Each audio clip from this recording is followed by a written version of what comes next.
आखिर मौसम विभाग कैसे जान जाता है कि अगली गर्मियों के बाद मानसून कैसा रहेगा? किसी जमाने में कुछ खास पशु पक्षियों के व्यवहार के आधार पर मौसम की भविष्यवाणी होती थी, लेकिन भारत में वैज्ञानिक आधार पर मौसम की भविष्यवाणी का सिस्टम कब बना? इंडिया मेटेरोलॉजिकल डिपार्टमेंट यानी IMD कब बना? कैसे करीब 1.5 सदियों के सफर में आज वो मौसम की सटीक भविष्यवाणी करने के काबिल बना?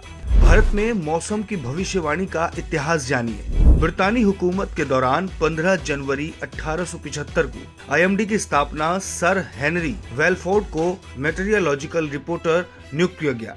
4 जून 1886 को उन्होंने भारत का पहला आधिकारिक सीजनल मानसून फोरकास्ट किया। उन्होंने 1882 से 1885 तक हिमालय पर बर्फबारी और मानसून की बारिश का संबंध जोड़ते हुए मौसम की भविष्यवाणी को लेकर एक मॉडल तैयार किया। 1906 में सर गिलबर्ट वॉकर ने वेदर प्रेडिक्शन का उससे भी ज्यादा जटिल मॉडल तैयार किया। इसमें मानसून की बारिश और वैश्विक पैमानों के बीच संबंध को आधार बनाया गया।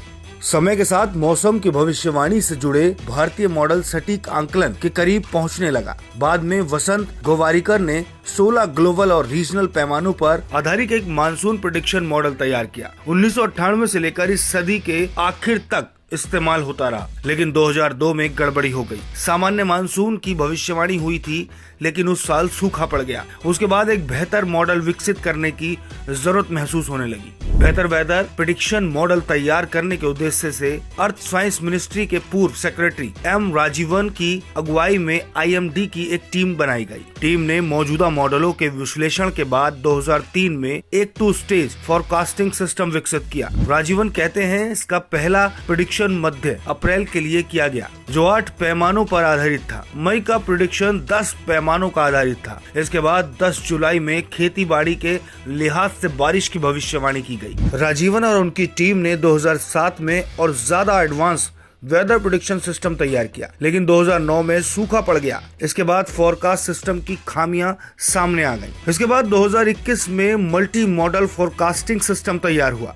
ये दुनिया भर के रिसर्च सेंटरों के 8 क्लाइमेट मॉडलों से समीक्षण पर आधारित था। अब मल्टी मॉडल सिस्टम के जरिए सभी 12 महीनों के लिए तापमान और बारिश से जुड़ी अलग अलग भविष्यवाणियां की जाती हैं। इसके अलावा साउथ वेस्ट मानसून जून से सितंबर, नॉर्थ ईस्ट मानसून अक्टूबर से दिसंबर और प्री मानसून मार्च से मई सीजन की भविष्यवाणी की जा सकती है। मानसून मिशन की प्रगति। भारत के लिए मानसून की सटीक भविष्यवाणी बहुत अहमियत रखती है, क्योंकि अगर सामान्य से 10% भी ज्यादा अगर बारिश हुई तो बाढ़ का खतरा बढ़ जाएगा। अगर 10% से कम बारिश हुई तो सूखे के हालात बन जाएंगे। इसी वजह से मिनिस्ट्री ऑफ अर्थ साइंसेज ने 2012 में नेशनल मानसून मिशन लॉन्च किया, ताकि वेदर और क्लाइमेट फोरकास्ट में सुधार हो सके। इसमें समुद्र, जमीन, वातावरण और सी आइस मॉडलों का इस्तेमाल करते हुए पूरे सीजन, महीने या सप्ताह भर के लिए भविष्यवाणी होती है। अब मानसून की भविष्यवाणी का मॉडल इतना एडवांस हो गया है कि IMD किसी 12 किलोमीटर के दायरे वाले इलाके के लिए सटीक भविष्यवाणी कर सकता है। मानसून मिशन लॉन्च होने से पहले ये दायरा 38 किलोमीटर का ही हुआ करता था। तो कैसी लगी आपको हमारी ये जानकारी? अगर पसंद आई हो तो लाइक और शेयर करना ना भूलें और डेली न्यूज यानी हमारे चैनल को सब्सक्राइब करें।